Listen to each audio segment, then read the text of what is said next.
Hey viewers, welcome back to my channel Shri World. आज मुझे सुबह सुबह ही किचन में आना पड़ गया है क्योंकि आज मम्मी जी गई हैं शादी में।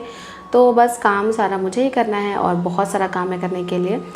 आप सबको मैं बता दूं कि करेंटली मैं Bihar 7th phase teaching exam के प्रिपरेशन कर रही हूं और मैंने डिसाइड किया है कि मैं शादी के बाद 3 एग्ज़ाम ज़रूर अटेम्प्ट करूंगी और कोशिश करूंगी कि तीनों में से किसी भी एग्ज़ाम में मेरी जॉब लग जाए। तो फर्स्ट एग्ज़ाम मैंने KVS PRT का दिया है, सेकंड मैं बिहार 7th फेज़ टीचर वाला दूंगी और देखते हैं कि थर्ड एग्ज़ाम कौन सा मैं देती हूँ। जिसके अकॉर्डिंग फॉर्म आएगी उसके अकॉर्डिंग मैं नेक्स्ट एग्ज़ाम की प्रिपरेशन करूँगी।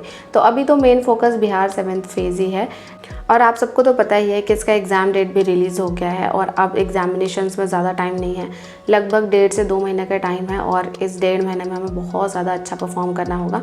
तो मैं भी कोशिश करूँगी कि किचन का काम कंप्लीट करने के बाद मैं जल्दी से पढ़ाई में लग जाऊँ, क्योंकि अभी पढ़ाई करना सबसे ज़्यादा इम्पॉर्टेंट है मेरे लिए।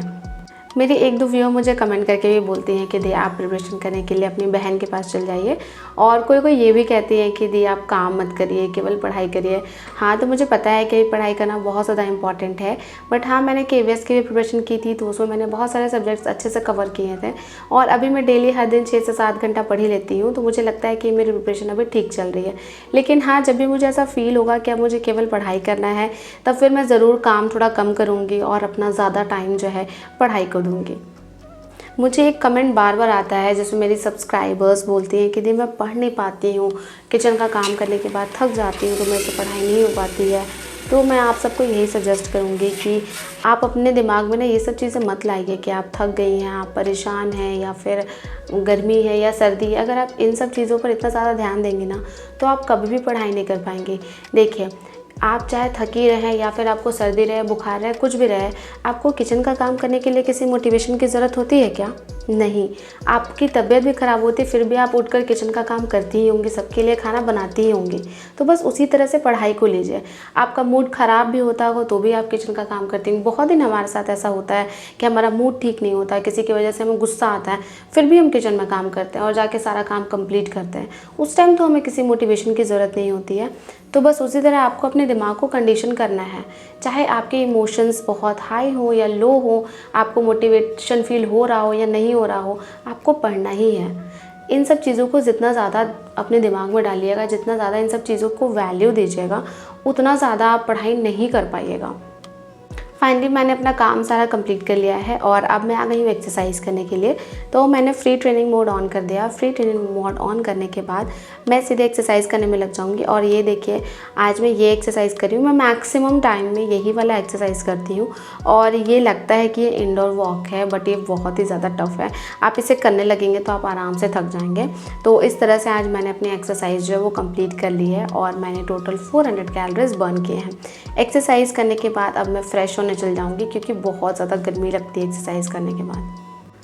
मैं फ़्रेश होकर आ गई हूँ। सुबह के 10:30 बज रहे हैं और अब मैं अपना फ़र्स्ट स्टडी स्लॉट शुरू कर रही हूँ। और आज जो फर्स्ट स्टडी स्लॉट में मैं पढ़ने वाली हूँ वो है साइंस।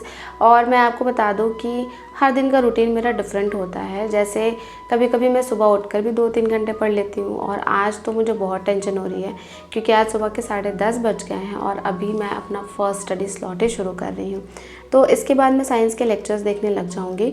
और मैं आपको बता दूँ कि साइंस में आज भी मैं अंतःस्रावी ग्रंथि पढ़ रही थी और ये टीचर बहुत ज़्यादा डेप्थ में पढ़ा रही हैं। फिर भी कोशिश कर रही हूँ कि जितना ये पढ़ा रही हैं उतना मैं डाइजेस्ट कर सकूँ।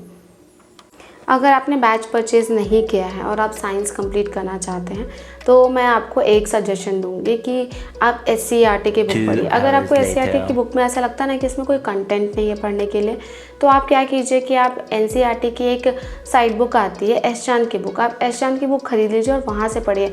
और मुझे लगता है ना कि जितना ये मैम साइंस डेप्थ में पढ़ा रही है उतना ज़्यादा ज़रूरी नहीं है, क्योंकि मैंने एस चांद की बुक से 6th, 7th, 8th और 9th, 10th क्लास तक मैंने पूरा साइंस कंप्लीट किया था जब मैं KVS के लिए प्रिपेयर कर रही थी। तो उसमें बहुत अच्छा कंटेंट दिया हुआ है और मैं कोशिश करूँगी कि मैं लास्ट में उन सारे बुक्स को फिर से रिवाइज़ कर लूँ, क्योंकि उससे मैंने बहुत सारा पढ़ा है तो मुझे बहुत कुछ याद भी है अभी तक।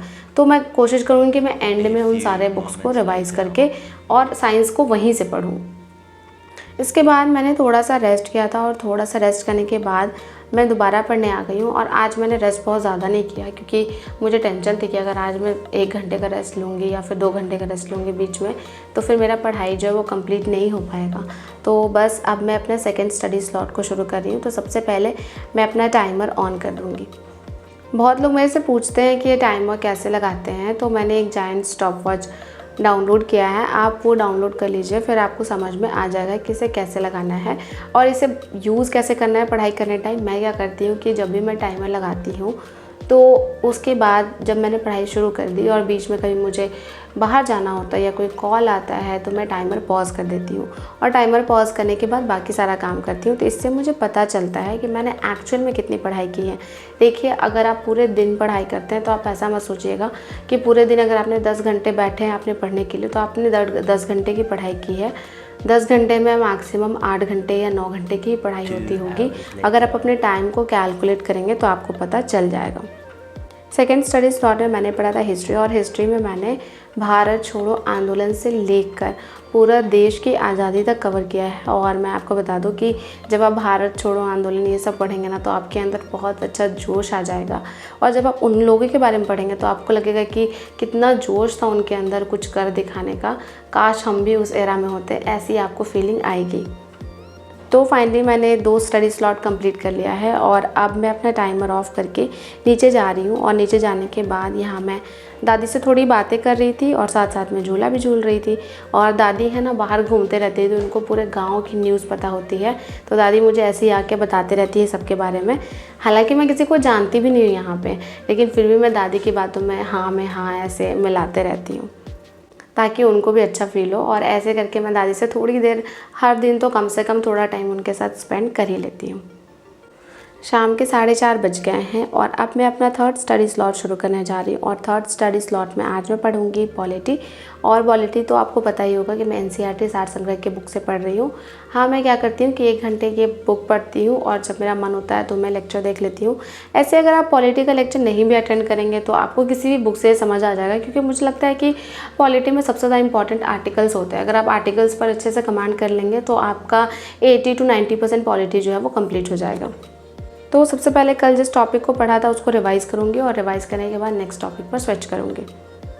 तो चलिए, आप एक क्वेश्चन का आंसर बताइए कमेंट बॉक्स में लिखकर कि किस अनुच्छेद के तहत राष्ट्रपति को क्षमादान की शक्ति प्रदान की गई है। और दूसरा क्वेश्चन ये है कि निर्विरोध रूप से चुने गए भारत के प्रथम राष्ट्रपति कौन थे। और तीसरा क्वेश्चन ये है कि भारत के वर्तमान उपराष्ट्रपति कौन है। इन तीनों क्वेश्चन का आंसर आपको कमेंट बॉक्स में बताना है मुझे। बहुत लोग मेरे से कमेंट करके ये भी पूछते हैं कि दी पढ़ाई करने टाइम बहुत ज़्यादा बोरिंग फील होता है, नींद आती है। तो जैसे कि मैंने आपको पहले कहा कि इन सब चीज़ों को दिमाग में बताने दीजिए। अगर आप दिमाग में रखेंगे ना कि अरे हाँ, इसे पढ़ने से मुझे बहुत ज़्यादा बोरिंग फील होगा, मुझे बहुत ज़्यादा नींद आएगी, तो मैं आपको गारंटी के साथ कह रही हूँ कि पढ़ते के साथ ही आपको नींद आना शुरू हो जाएगी। आसान काम करने वाले को दुनिया में कुछ भी हासिल नहीं होता। अगर आपको लगता है कि अभी आप एकदम आराम से रहिएगा, आसानी से ज़िंदगी बिताइएगा, तो आने वाले 5 सालों में आपकी लाइफ जो है वो हार्ड होती चली जाएगी और तब शायद पढ़ना और ज़्यादा मुश्किल हो जाए। लेकिन हाँ, अगर आप अभी हार्डवर्क का रास्ता चुनते हैं, बहुत ज़्यादा मेहनत करते हैं, तो आने वाले कुछ दिनों में आप फाइनेंशियली इंडिपेंडेंट भी हो जाइएगा और आपका सेल्फ रिस्पेक्ट भी बढ़ेगा। तो बस मैंने आज 6 घंटे की पढ़ाई की है और इसके बाद मैं दिया दिखाने जा रही हूँ पूरे घर में। अभी मैं कुछ दिनों से दिया नहीं दिखा रही थी, मम्मी जी ही दिखा रही थी, बट आज मम्मी जी हैं नहीं तो मैं दिखा रही हूँ। और इसके बाद मैं किचन के काम में लग जाऊँगी। आज रात में भी सारा काम खुद से ही करना है मुझे, तो देखते हैं कि आज रात में क्या बनाती हूँ। आज शाम में मौसम बहुत अच्छा था, बहुत ज़्यादा हवा चल रही थी और मेरा पूरा दिन तो रूम ही में निकल जाता है पढ़ाई करते हुए। तो बस शाम को यहाँ पर मैं और मेरे हस्बैंड थोड़ा सा एक दूसरे के साथ टाइम स्पेंड करेंगे और हम दोनों कुछ डिस्कस कर रहे थे। यही सब डिस्कस कर रहे थे कि कैसे एग्ज़ाम की प्रिपरेशन करनी है और स्ट्रैटेजी क्या होनी चाहिए। एक्चुअली मेरे हस्बैंड भी Bihar 7th phase teaching exam के प्रिपरेशन कर रहे हैं और मैं भी कर रही हूँ, और बट उनकी स्ट्रैटेजी मेरे से बिल्कुल अलग होती है। वो ऐसे नोट्स वोट्स नहीं बनाते, वो जस्ट PDF से ही पढ़ लेते हैं। और क्योंकि उन्होंने बहुत सारे एग्ज़ाम्स भी दिए हैं पहले, तो उनका GK GS वाला पोर्शन जो है वो बहुत ज़्यादा स्ट्रॉन्ग है। इसके बाद अब मैं किचन के काम में लगी हूँ। तो सबसे पहले जो भी दोपहर के बर्तन थे उन्हें साफ़ कर लूँगी और उसके बाद रात में खाना बनाने लग जाऊँगी। तो आपको मेरा आज का व्लॉग कैसा लगा मुझे कमेंट करके ज़रूर बताइएगा। अगर आपको मेरी वीडियो अच्छी लगी हो तो लाइक कर दीजिए, चैनल पर नए हैं तो चैनल को सब्सक्राइब कर दीजिए। और हाँ, मुझे इंस्टाग्राम पर फॉलो नहीं किया है तो तुरंत जाइए और फॉलो कीजिए, लिंक मैंने डिस्क्रिप्शन में डाल दिया। इसी तरह के व्लॉग्स के साथ आपसे मिलती रहूँगी, आपकी लाइफ में पॉजिटिविटी ऐड करती रहूँगी। मिलते हैं नेक्स्ट व्लॉग में, तब तक के लिए बाय बाय। अपना ख्याल रखिएगा, खुश रहिएगा, मस्त रहिएगा, तंदुरुस्त रहिएगा। मिलते हैं नेक्स्ट वीडियो में।